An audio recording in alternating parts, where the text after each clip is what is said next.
putus cinta. Sedikit saya pengen singgung. Perempuan seperti apa yang kemudian itu membuat Mas Rian tuh depresi? Kan mohon maaf Mas, jumlah laki-laki perempuan itu kan lebih banyak kan perempuan. Artinya kalau ditolak satu orang kan masih ada puluhan lagi yang ngantri. Kira-kira kan begitu. Bismillahirrahmanirrahim. Assalamualaikum warahmatullahi wabarakatuh. Waalaikumsalam warahmatullahi wabarakatuh. Syukur alhamdulillah kawan-kawan, saya kali ini berada di Yayasan Ashifa Amalindo Pratama yang berada di kampung Nangor, Desa Sukabares, Kecamatan Waringin Kurung, Kabupaten Serang, Provinsi Banten.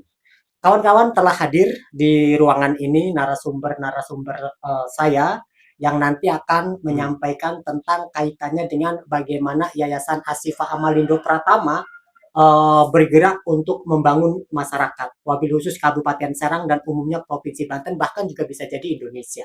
Nah, telah hadir di tengah-tengah kita dengan Pak Ismail. Pak, bisa dijelaskan Pak, perkenalan terlebih dahulu? Assalamualaikum warahmatullahi wabarakatuh. Waalaikumsalam warahmatullahi wabarakatuh. Perkenalkan, nama saya Ismail, umur 62 tahun. Iya. Saya adalah owner atau pendiri Yayasan Ashifa Amalindo Pratama yang berdiri pada tahun 2015 hingga sekarang.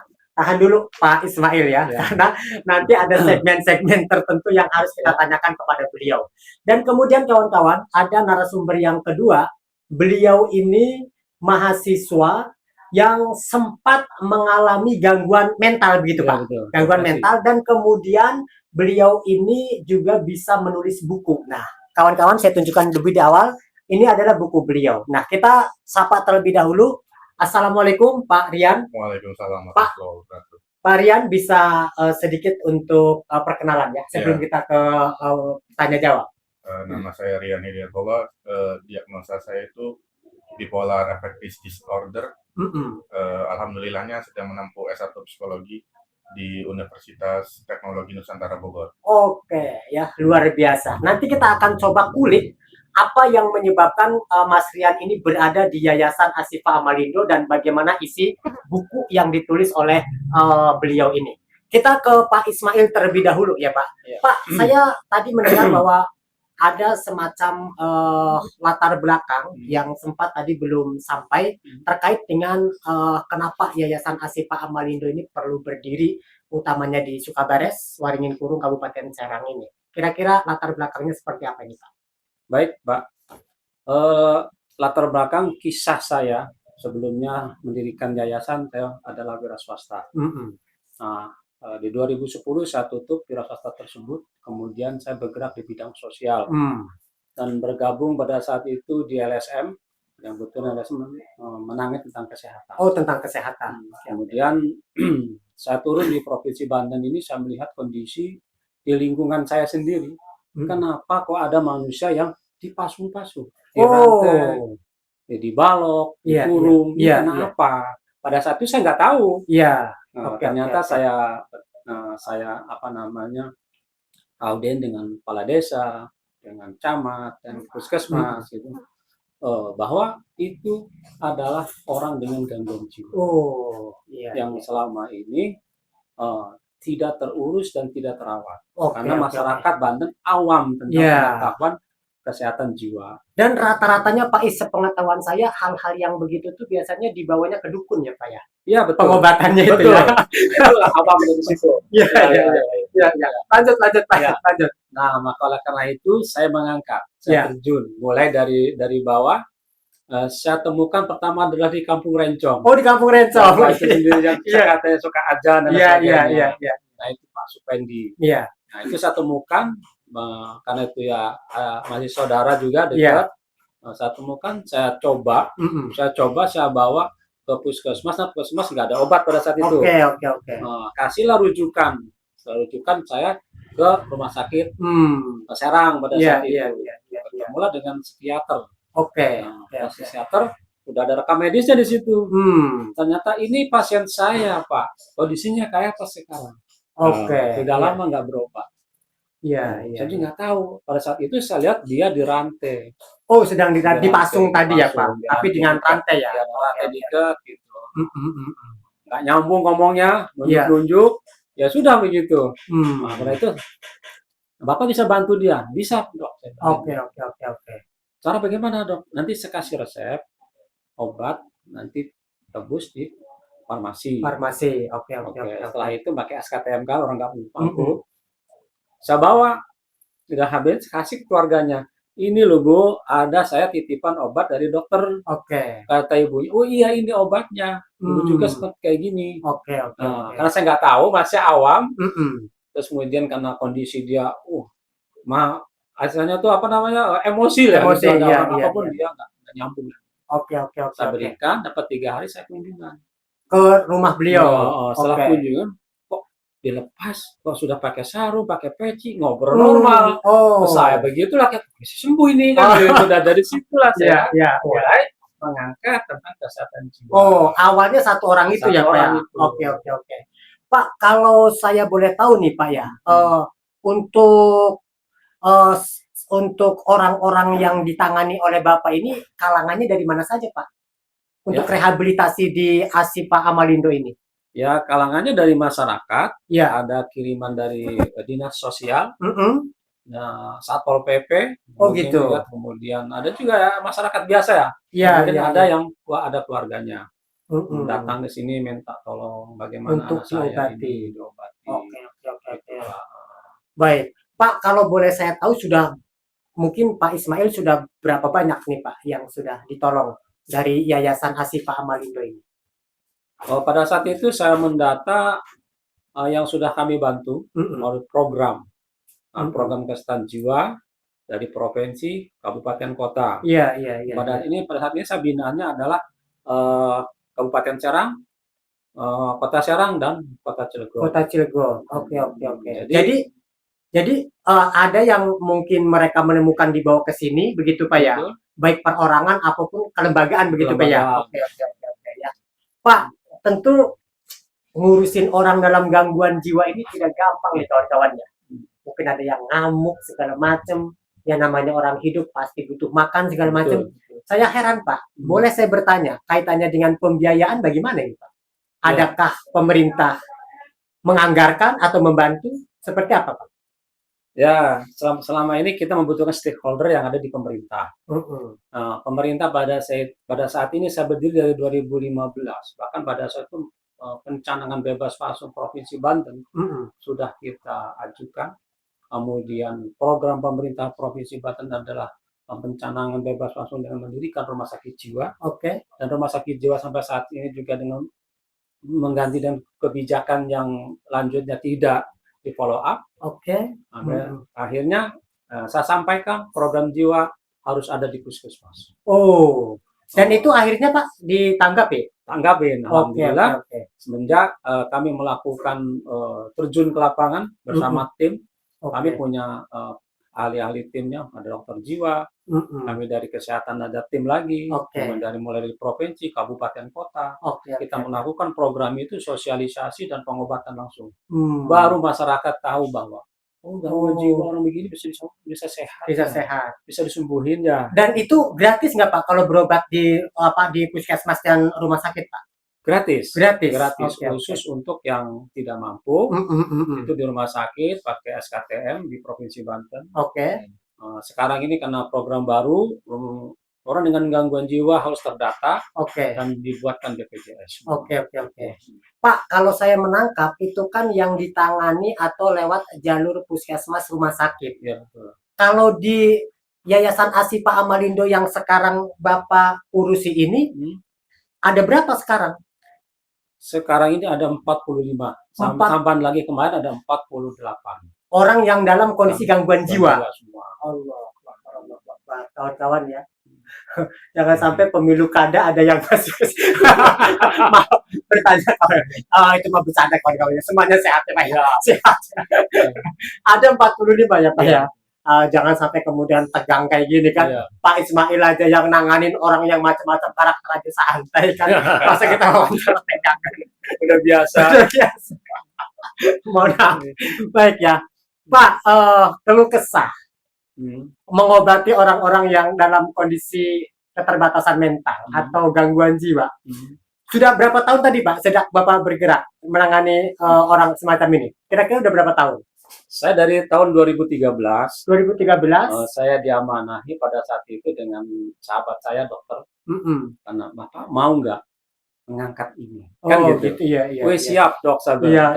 Gitu. Nah, kemudian belum pernah saya ikut berkecimpung dengan pemerintah, tuh belum pernah. Iya. Karena urusan saya dunia bisnis dagang. Gitu.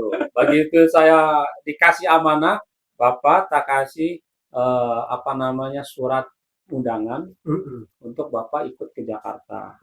Namanya nanti di sana Bapak akan ikut pelatihan kesehatan jiwa.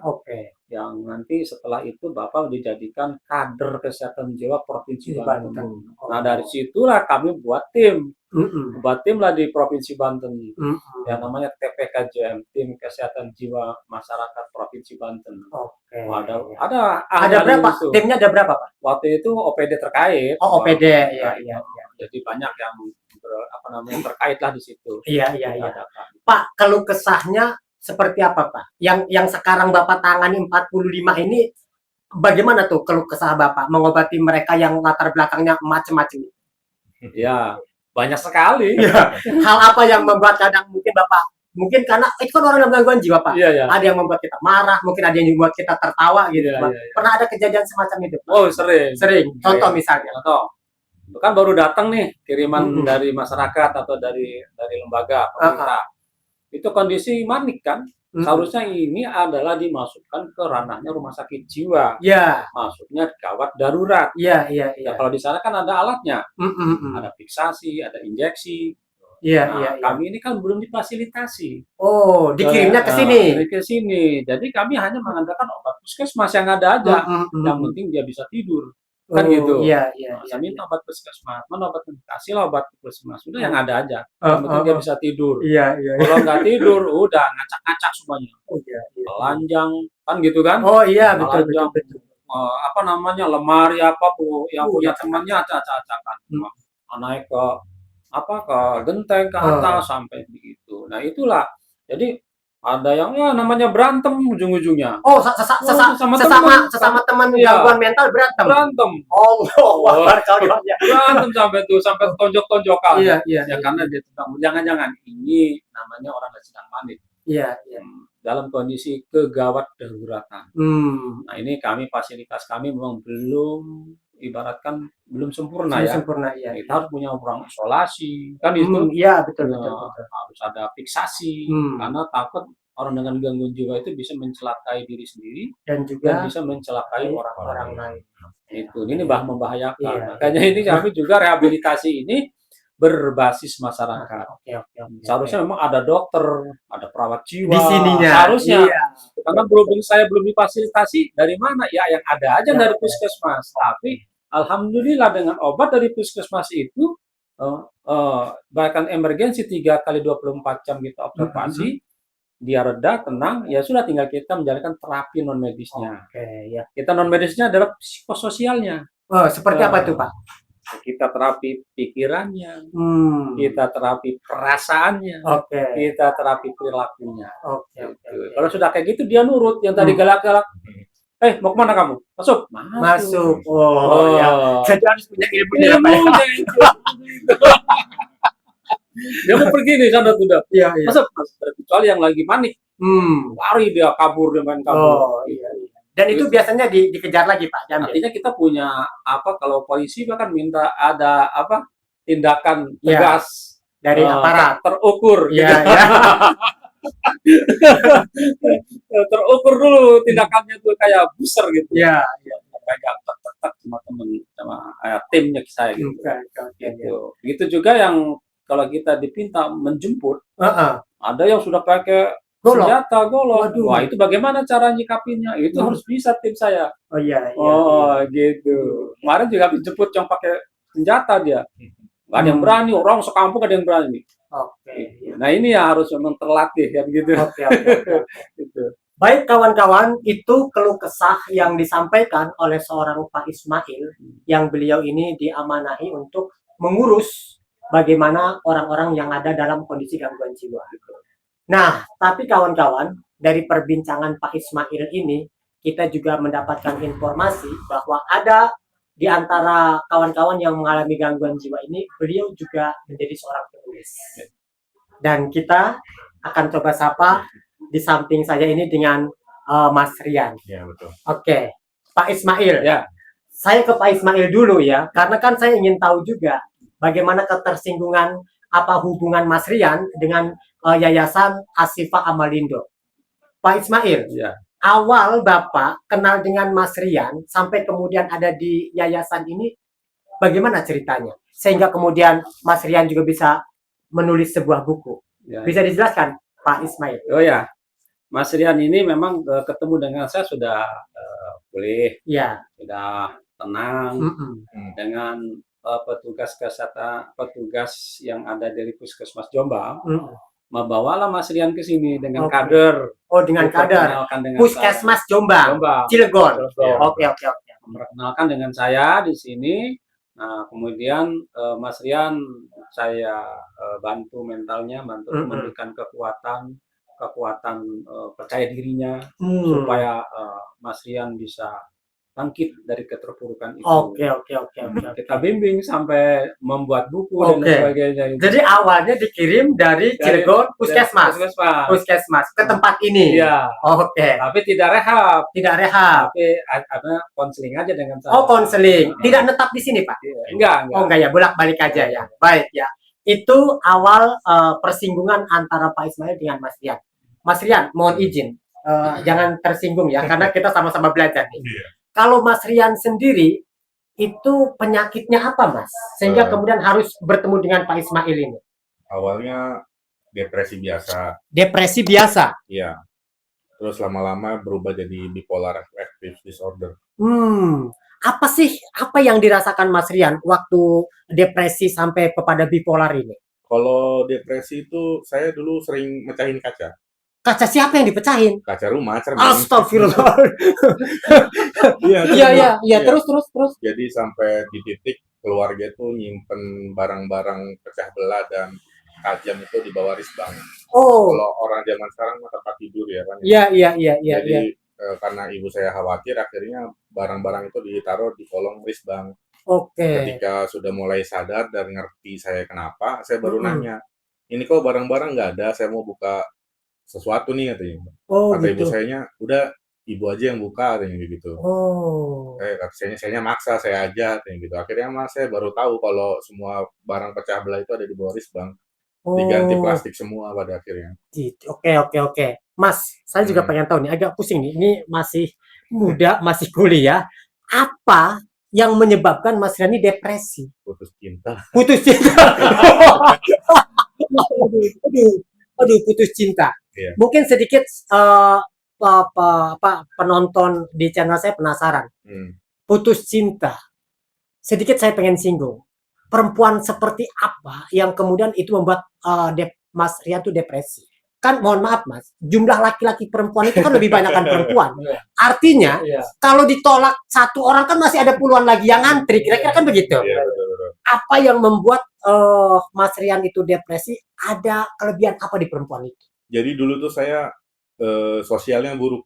Sosialnya buruk? Iya, jadi seperti? Kayak introvert, terus main cuma sama dia doang gitu. Jadi dia tuh jadi apa isinya, jadi teman, jadi pacar, jadi saudara gitu. Setelah kehilangan, baru merasa bingung gitu tuh.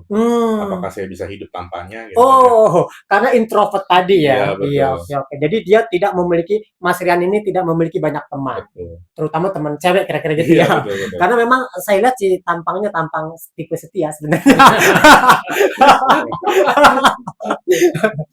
Oke. Mas Rian pada waktu itu sudah nggak sadar kalau Mas Rian itu depresi, nggak sadar? Iya. Nggak sadar.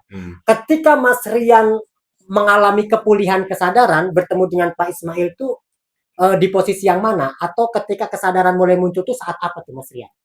Kalau kesadaran awal saat muncul tuh kabur ke Jogja. Kabur ke Jogja? Iya, tahun 2018. Oh, 2018. Iya. Apa yang mengingatkan Mas Rian ketika kabur ke Jogja itu?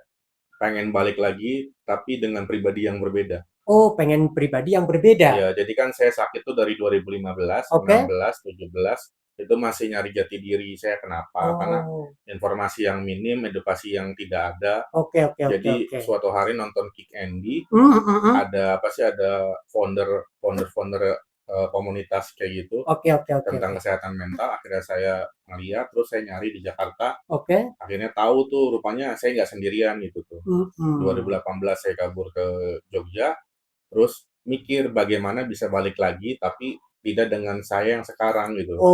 Karena Oh, kan waktu 2018 itu saya pergi, izinnya H-1 hari. oke oke oke Karena oke. kalau izinnya dari jauh-jauh hari kan pasti mungkin nggak boleh Oke gitu. oke oke. Akhirnya berangkat ke Jogja dengan menyaksikan tayangan yang tadi, balik lagi ke Cilegon? Iya, balik lagi setelah sebulan atau 2 bulan di sana. Oke. Kalau kemudian Mas Rian dibawa ke Yayasan Ashifa Amalindo dengan cerita Pak Ismail tadi dengan tim puskesmas, Ya. Mas Rian ingat, sadar atau tidak? Oh, itu sadar karena saya sudah ngisi materi juga. Oh gitu. Tahun 2020 ya, Pak? Ya. Kesini udah Oh 4 tahun saya 2020. ini. Oke oke oke. Oke. Kemudian Mas Rian gini, kan Mas Rian ini menulis buku nih, kawan-kawan ya, ini bukunya nih. Buku Saku Perjalanan 30 Tahun Rian Hidayatullah. Iya. Saya ingin tahu, sebenarnya kondisi Anda ketika menulis buku ini sudah normalkah? Sudah. Sudah normal. Iya. Kalau kemudian sudah normal, pesan apa yang ingin disampaikan lewat buku ini? Kalau Tuhan tak pernah memberi salah kalau buat takdir itu. Oh gitu. Ya, takdir Tuhan nggak pernah salah gitu. Oh, artinya manusia harus menjalani takdir itu dengan Iya, betul. tabah. Oke, oke, oke ya. Berapa bulan buku ini dibuat? 2 minggu pas putus cinta. Oh, pas putus cinta.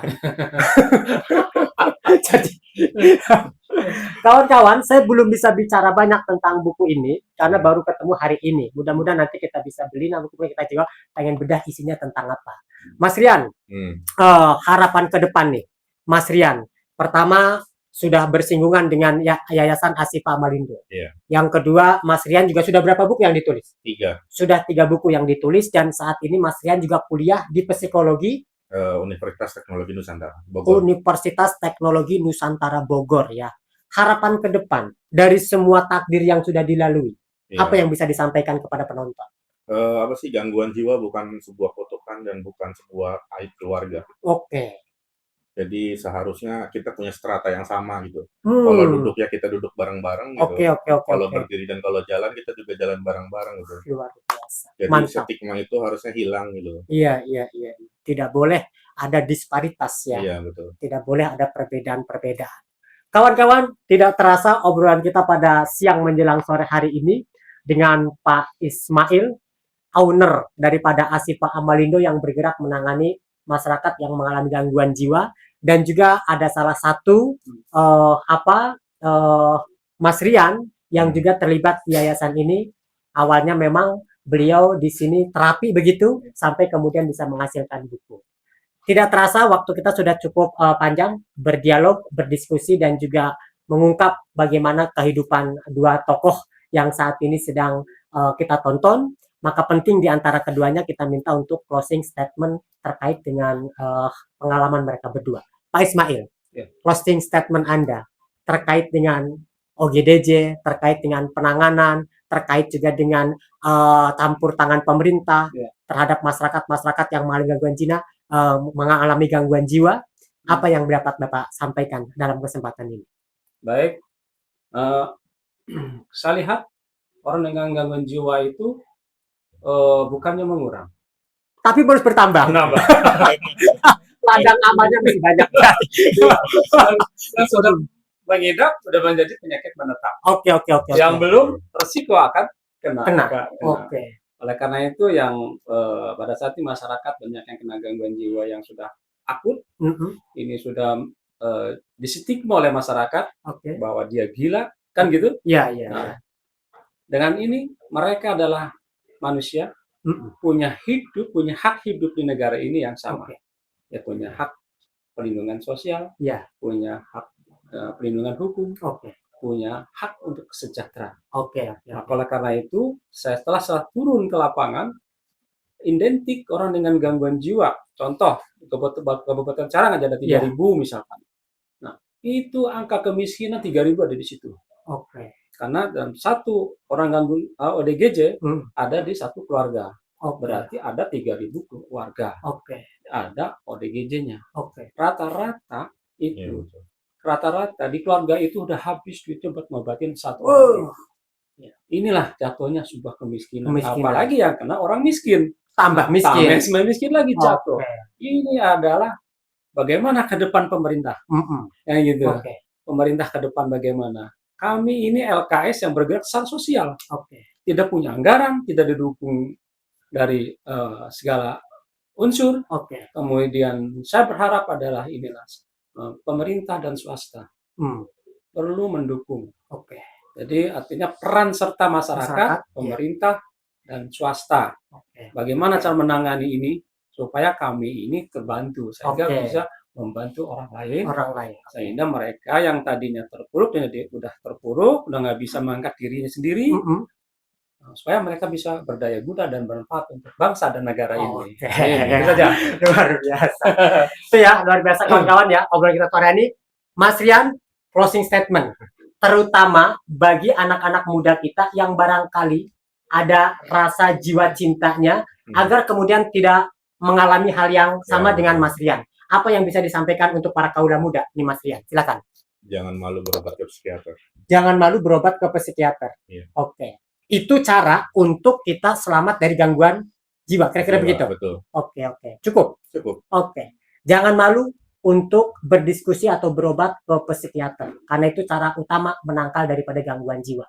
Begitu ya Mas? Betul. Baik kawan-kawan, terima kasih obrolan sore hari ini yang sangat luar biasa dengan Pak Ismail, juga dengan Mas Rian. Mudah-mudahan bermanfaat kawan-kawan semua. Ikuti terus channel ini, jangan lupa like, komen, dan subscribe. Dan saya akhiri dengan wassalamualaikum warahmatullahi wabarakatuh. Waalaikumsalam warahmatullahi wabarakatuh. Terima kasih. Sama-sama.